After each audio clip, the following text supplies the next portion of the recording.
Okay? All right.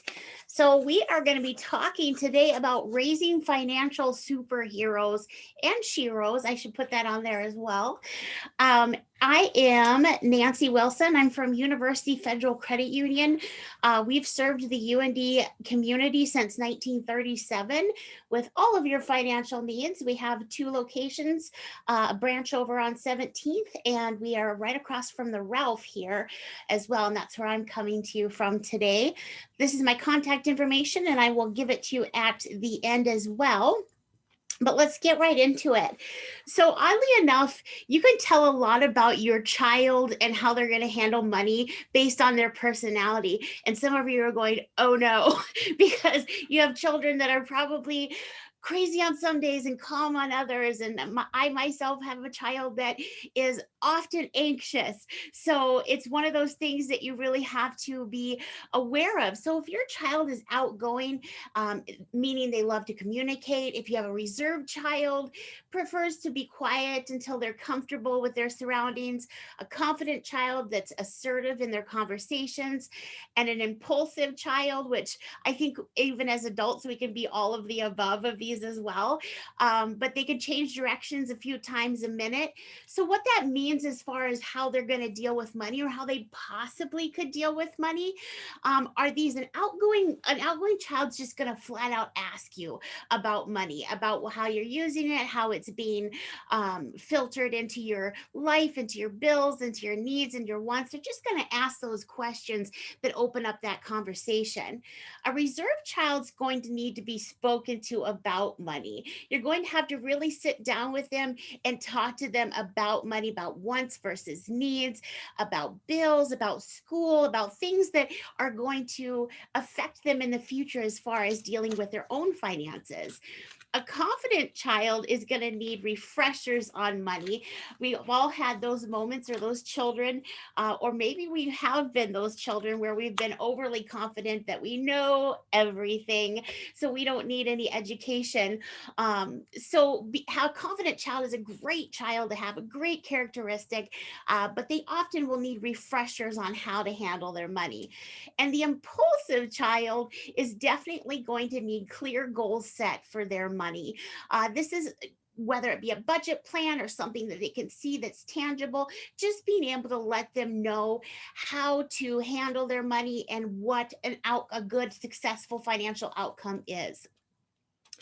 So I will maybe there we go. So how do you set them up for flight? That's really the question, right? How do you communicate about money at home? So are you communicating that money is completely fun, you can just toss it at whatever you want? Are you saying that it's overwhelming? Do you have those conversations in front of your children, letting them know that, oh, it's stressful, this bill is way more than it was last month, I don't know what we're going to do? We often forget that children are lurking around those corners and have that superpower hearing. They can often hear how we're talking about and communicating about our adult money. And are you letting them know that saving, spending, giving, growing, those are all important factors for finances and for money. Sometimes we're giving all of these and the above about how money, we're telling them that, hey, it can be fun. We can go to the arcade. We can go to the mall. We can go buy that new shirt at Shields if we want to.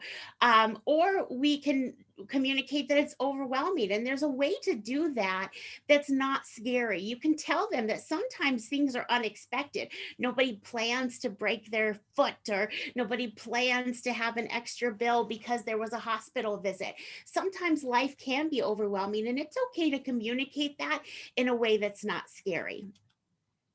So, being able to create teachable moments early is so important. One of the things that I did with my child that he absolutely hated to the core, but I made him do it, is sit down with me when I did my bills. Not every time, but often I would have him sit down with my bills. I would open the bill and explain what I was paying and why. The electricity bill, all the things in my house that were causing that bill, so that he got a great idea of why those bills cost that much and why I'm always saying, hey, turn off the hallway light. You don't need it on, or don't leave the water running so often. Things like that are really something that kind of attach to their minds because it's a tangible reminder. Oh, that light costs money. Oh, that extra water costs money. If the child's too young, go around your home and label the items. I also did this for my son. Labeled the lights, electricity, labeled all the household bills. I labeled so that he kind of saw how it all panned out when I sat down to do the bills. If the child's older, and I'm not saying teenager because I'm sure they would hate you to the core as well if you made them do bills. But if your child is maybe around the 10, 11-year old, one thing that I did for my son as well is gave him a mock checkbook and a mock income and had him pay some fake bills just to see how it would go for him, and let him see that sometimes you have to do your needs way more than you can do your wants. Maybe the electricity is a little more important than your Xbox Live, right? It's being able to see the differences in those that really sticks with them. Give them that allowance in the register and pretend the bills and pretend bills to tally. Even to this day, right now I pay my son's cell phone bill and his Xbox Live. Ugh. But at some point, he's going to need to pay for those himself because they are wants. And so I always tell him what I'm paying every month that is going towards things that he sees as a need versus a want. Needs versus wants can be so up for debate because we often say, I need cable, I need my cell phone. Cell phones are one of those things that you definitely almost do need now these days. Netflix, probably not, but we do like to have that entertainment. And I think maybe we would go crazy without it, especially this past year. So needs versus wants are definitely up for your personal preference. Some of the things that I did purchase my son that really helped for me, excuse me, I'll take a quick drink, is a practice checkbook. What I did also is I always saved the checkbooks that I no longer used and had him use those as well. They do have wonderful items on Amazon.com, such as a check register, a checkbook, learning about checkbooks. I also bought him a cash register so that he could teach me to count back change. That's something that they don't always teach anymore. And when he gets a job and when he starts to live out on his own, he's going to need to have uh, some of those things in the bag. So this was just my way. Amazon has so many financial things available at your fingertips to deliver. I'm always happy when I can tell my husband that the Amazon package is something important and not just something that I wanted to buy on a whim. So placing the tools in the hero cave is exactly what you need to do. Teaching them the responsibility, letting them understand what it takes to pay those bills. I know checkbooks they kind of seem archaic now, right? I always wonder when they're going to go away, but there are still so many people that do use checks for that paper trail. They like the paper trail, they like all of that. I don't see them going quite away yet. So knowing how to budget on a checkbook is super important, and also something they don't tend to teach in school. So letting them know when they buy something, how to write that in the register, that's only going to help them in the long run. Growing those money muscles is a part of like reaching out and being able to find those resources that will help your child. Biz Kids is a wonderful site. It's about entrepreneurship. I got my son into this. He showed some interest for some reason when he was 9 to start a lip balm business called Sergeant Smooth. And what he wanted to do was donate half of the proceeds to veterans homes, which is why it was called Sergeant Smooth. So we went to Biz Kids and we watched some videos about young entrepreneurs and what they did, from people that were making bath bombs and bath salts to people that have opened actual storefronts and they're 13 to 14 years old. This is just a really great resource for you to be able to teach your child about supply and demand. Oddly enough, we did the Sergeant Smooth for about a year, but my son cashed out when we got a order for 1,200 lip balms. lip balms. So we finished that and we were completely done. And he was able to donate to the veterans home. Uh, of course, when the money came in, he was like, do I really want to donate that money now? Because this looks pretty good. But part of that process and part of learning that entrepreneurship is to follow through on your mission. And his initial mission was to give to the veterans, and that it was an amazing experience for him, and definitely a teaching tool in supply and demand after we got that huge order. Oddly enough, I do not want to see beeswax anymore. Another part of growing money muscles is just finding some of these sites. So BizKids is one for entrepreneurship. Rich Kid, Smart Kid is a wonderful site for younger kids to play some games about businesses, about making business decisions, and what are you going to pay now versus what do you need to pay later. It's just a great start for younger kids. And I'm going to send Andrea, just so you don't have to write these down, I'm going to send Andrea a list of all of these sites that you can just click and go to if you see one that interests you, so you don't have to write them down. Lemonade Tycoon is kind of an old game, but it's one that I just love. It's about opening up a lemonade stand and the supply and demand, learning how to bring down your costs so that you can make more money.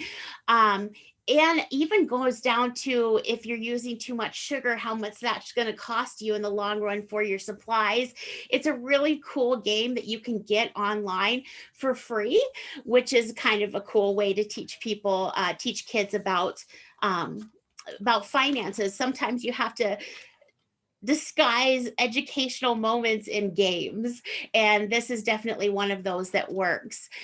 Another one is called the HIP Pocket Change. It's history in your pocket. This is not necessarily a place for them to learn entrepreneurship or budgeting.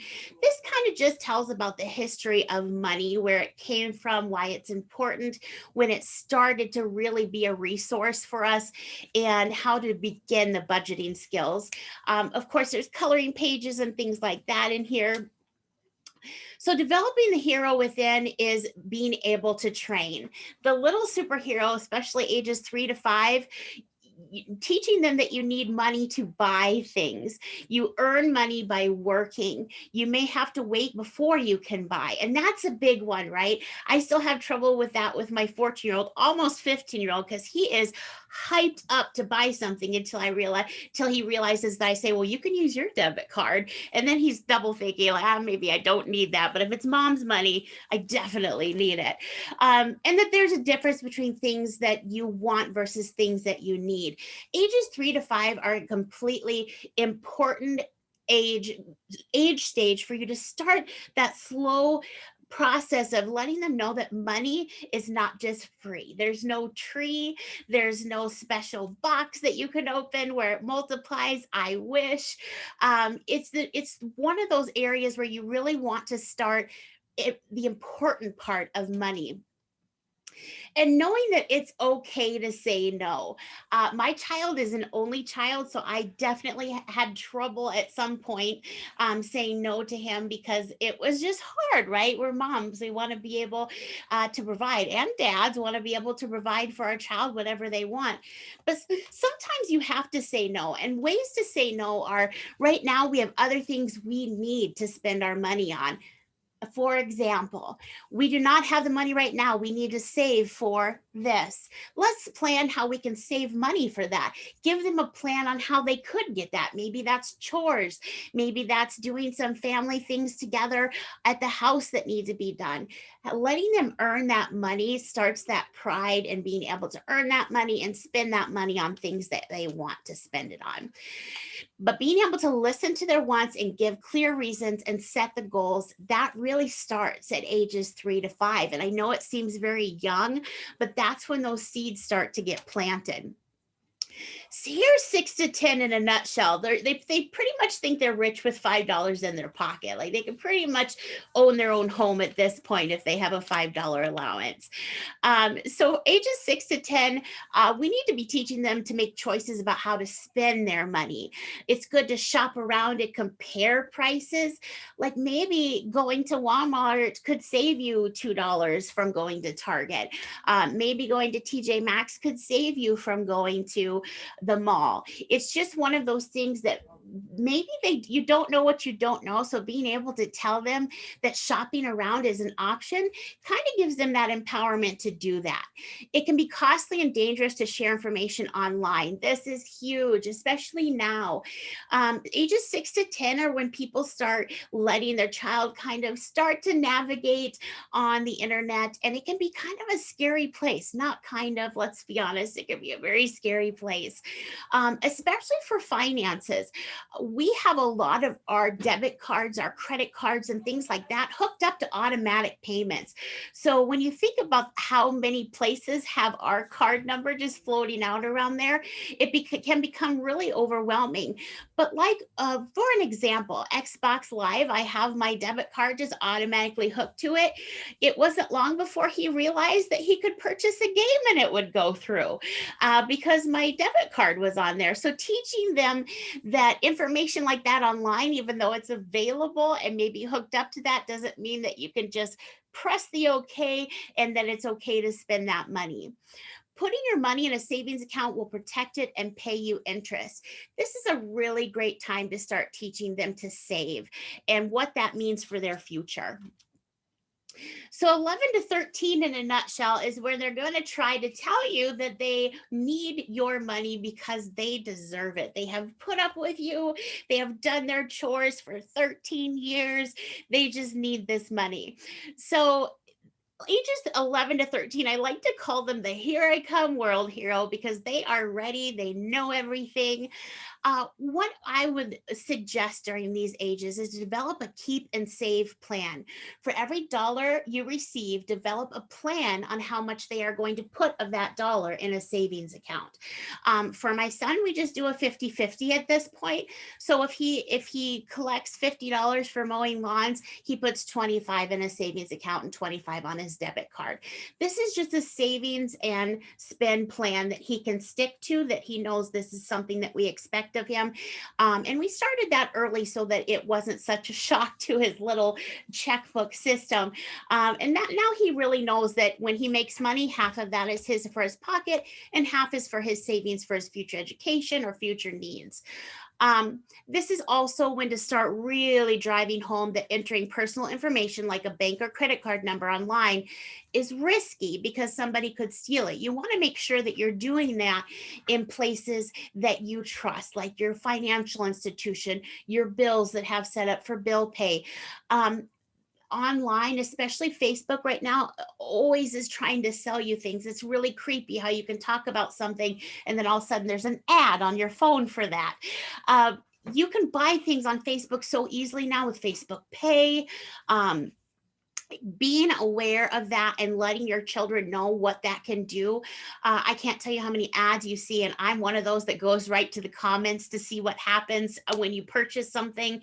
And you see all these people that say, never got it, charged my card 3 times, blah, blah, blah. If you don't know the seller, if you aren't confident with that seller, don't give your banking information. And that's just an important lesson for all of us, let alone kids. The sooner you save, the faster your money can grow. So the sooner they start saving, the more they're going to have a little nest egg for when they get older. This is when you go back to the bills and what it takes to be an adult. The sooner you save, the faster. Remember, using a credit card is like taking out a loan. You have to pay it back plus interest. My son went through a spot where he thought the plastic was this magic little card that had endless money that I just swiped and I never had to pay back. Wouldn't that be delightful? He really didn't understand the concept of a credit card being a loan. In fact, there's a lot of adults as well that don't quite get that concept, that just because it's there doesn't mean you don't have to pay it back. And not only that, with interest, you're going to pay more than what you borrowed. So explaining plastics is really important. 14 to 18 in the nutshell is when you're starting to expect your children to have responsibility for their finances. Definitely 15, 16, 17 is when you're starting to give them a debit card, you're starting to give them a checking account. Maybe you have gone way before this, and that's wonderful. Just kind of typically, this is the age where you start to do that. Um, the conversations that you want to have with these kids are when you're comparing colleges, you need to consider how much each school would cost you. One thing my parents did that really stuck out to me is they knew that when I got to college, I'm way more social than I was a studious person. So what they did is they sat me down and I looked at my classes. They looked at my college courses, and they told me how much it would cost me if I skipped a day. So I was able to see that if I skipped a class for a day, how much I was literally throwing money down the toilet because I wasn't attending and I wouldn't be going. So I got up every day and I went to class because I wasn't willing to throw that money away. You should avoid using credit cards to buy things you can't afford to pay for with cash. College is one of those places where they're going to start throwing credit card offers your way. I remember my freshman year of college, I had in 1 week, I had gotten 16 credit card applications. All kinds of free money, and sometimes they would send checks with them so you could just write out for cash. It was dangerous, especially for kids that don't really understand the concept of money. So college is one of those, especially these ages before college, is really up time to start talking about plastics and how to handle that. Your first paycheck may seem smaller than expected since money is taken out for taxes. We just had this conversation with my best friend because her son started working and he got his first check. He was super pumped about it. And then he opened it up and said he had been robbed. He literally thought he was robbed. He thought he didn't understand that taxes were taken out. Who is taking this money? Why do they have it? So understanding that your money has to be taxed is a really important process between these ages as well. And start investigating savings plans and what works best for you. What works best for me may not work best for you. What works best for my son may not work best for your children. You have to learn what resonates with them the best to be able to get them to start saving. And then you have age 18 plus. Um, you should only use a credit card if you can pay off the money owed in full each month. I think most of us, and I know there's a percentage out there, have all been kind of caught in a credit card web before. Oh, you only live once. I'm just going to swipe it and get this. That can cause a really dangerous position for college kids. Not only are they out on their own, they're in college, or maybe they've moved into an apartment, they're going to a tech school, whatever they decide to do, starting out in debt is not something that they want to do. Especially if they're going to college, they're already doing that. So being careful with plastics is super important. A job with health insurance is something that you should talk to them about.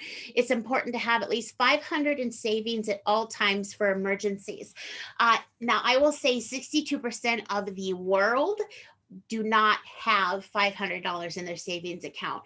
That is a high number, but $500 is kind of that cushion, that resource that a tire blows out, you're stranded somewhere. If you can get $500 in savings and treat that and let them treat that, that it is untouchable unless something big happens, that really helps them in the long run to have that cushion for down the road, just in case something does happen. Um, and would your money be better invested? Shop around. Let them shop around, especially for financial institutions. Now, I'm always going to be pro credit unions personally and professionally, but I want you to also know that you can shop around for your financial institution. You should feel comfortable at your financial institution. You should be able to ask questions. You should never feel that what you're doing is silly, uneducated, or feel awkward. If you walk into your financial institution and feel any of those negative feelings, go somewhere you don't, because there's no reason that you should not be able to ask your financial institution any question, whether you feel that it is not a smart question or not. It absolutely should be answered with dignity. So letting them shop around about investments, maybe it's a CD, maybe it's just plugging money into their savings account, giving them options to watch their money grow is important, especially at this age. With your grown children, discussing financials with your kids as you age, that way no surprises happen if something should happen to you. My sister is a mortician, so she teaches me a lot about the process of life financials, which can be also very alarming. So grown children, talking to them about the process of life and what it costs for health insurance, what it costs for retirement. Those conversations are conversations that should be had so that it's not something that is surprising as they get older. Um, One of these things that may be hard for you is when they become a parent, respecting their parenting style when it comes to teaching finances. It's hard to shut off parenting when you're a parent. I'm not there yet. My son will be 15 in May, but I can already feel the grooves on my biting of my tongue on some of the things that he says he's going to do. But respecting their parenting style, because you can do what you can do, and then the rest is up to them. Take care of your own retirement savings before overindulging in the kids and grandkids. Really, you have to look at this as a gift for everybody in the long run. Taking care of you inevitably takes care of them. So making sure that your retirement is set up, your what if is set up, even to the things that we don't like to talk about, and having your funeral arrangements set up as well. These are all things that in the long run are a gift to our children, and our children's children, so that they don't have to deal with those things down the road. Um, Real quick, I'll go through just ways to prep for flight. Number one, things as simple as a clear savings jar, especially for little kids. If they are colored and you can't see in it, they can't see that money grow. There's no excitement there. So a clear money jar is important. Setting an example, like we talked about, how you talk about finances matters. Your kids are always watching, no matter what age they are. They seem to have that bionic hearing where they can hear every conversation you're possibly having. So set a healthy example with your finances so that they learn how to talk about finances as well in a respectful manner. Show them that stuff costs money. Do you need that pack of cars? It's $5. This is what $5 looks like. Do you think that that's worth it? And giving them that option. At some point, they're going to realize that 5 pack of cars for $5 is probably not worth it, and they're going to start making the choices that make all these lessons worth it. Show them that opportunity cost, that if you buy this video game, you're not going to have the money for this. So if you do this, you're not going to get this. If you do this, you're not going to be able to pay for this. So this is where the choices come, the needs versus wants. Does he need the video game or does he need the shoes? Give commissions, not allowances. Don't just give your kids money for breathing. I've been guilty of this as well. Well, oh, hey, it's Friday. Here's your allowance. Thank you for existing. That's not teaching them really anything. So give them commissions based on chores. As my son grew, we had a chore chart that if he did this, he got this much money. And it really became one of those things that he would write down in a check register and add up, and then he could cash out at the bank of mom when he decided that it was time to get something that he wanted. Avoid impulse buys. Now, I'm not even going to lie. Amazon is my vice. I feel like I added myself to some Facebook groups that were Amazon glitches and sales. Oh my gosh, mistake. Because all of a sudden you have a microwave cover. Why do you need a microwave cover? I don't know why I needed one, but apparently I did. And so it becomes this impulse thing, especially this last year has become so bad with shopping, because what else are we supposed to do? So teaching them that impulse buying can be very, very dangerous. It can add up, it can rack up. And when you do need something, you're not going to have the money for it. Teach them contentment with what they have. my husband, I use him as an example all the time, and he hates this, but his family bought him his car. He literally went to the car lot and said, I found this convertible, this is what I want. They came down, they paid for it. He never really knew the value of a dollar. So when we got married and I was doing bills and he happened to want a blizzard from DQ, and I'm like, are you kidding me? We can't even get toilet paper right now. He completely didn't understand the value of that dollar because he didn't have to work for it. So letting them know that contentment starts in their heart, being happy with what you have, being happy with moments and not things, sounds very Hallmark, but it can be very impactful when you're starting to look at how they're going to grow up and look at their money. Stress the importance of giving. This is just a given. I mean, this is very, very important. There's always a see a need, fill a need out there. Sometimes it's not always financials that we can give. Sometimes it's times and talent. Whatever that may be, teaching them the importance of giving is part of financials. Giving them the responsibility of a bank account, letting them know what it takes every month or every spend, every debit card swipe to really calculate what they have left. For my son, when he does his debit card, I make him write it down in a check register just so he can start getting used to how that works and deducting, and not just thinking that he has that everlasting credit card that we all wish we had. Get them saving for college. That's another savings account thing. Most financial institutions, if you have an account, you can open as many savings accounts underneath that account as you need. So you can label one savings, you can label one college savings, you can label one vacation someday. We have ones labeled all kinds of fun things of people that just filter money into those savings accounts. Again, teaching them the dangers of credit cards, especially when they turn 18. They're going to get hounded with credit cards, and it's going to look like the road to Oz has just opened up, because all of a sudden they are rich and they have these cards and they can take their friends out and they can do all these things, but it's going to come back to them. Get them on a simple budget. One of the other things that I've talked about on one of these Zooms is the 50-30-20 budget. And I believe that was recorded. So it's something that can be looked at. I am working on a workbook, a tangible workbook that you can actually have and use for your first 12 months of the 50-30-20 that we will have available at University Federal Credit Union for you shortly for free.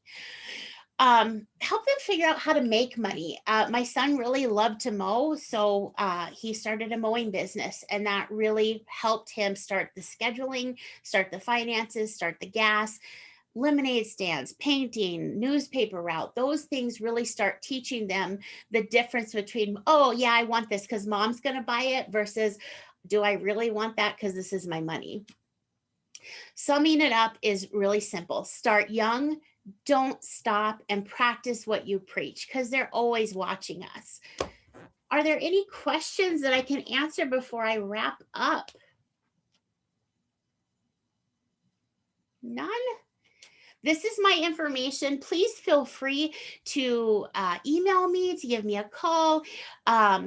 I would be more than happy to help with anything. I will shoot Andrea the websites to all of those resources that I had. It really is just simple. It's practicing what you preach and letting them know the importance of that almighty dollar young, so that when they are our age and beyond, they're making smart choices for their future. Thank you so much for having me.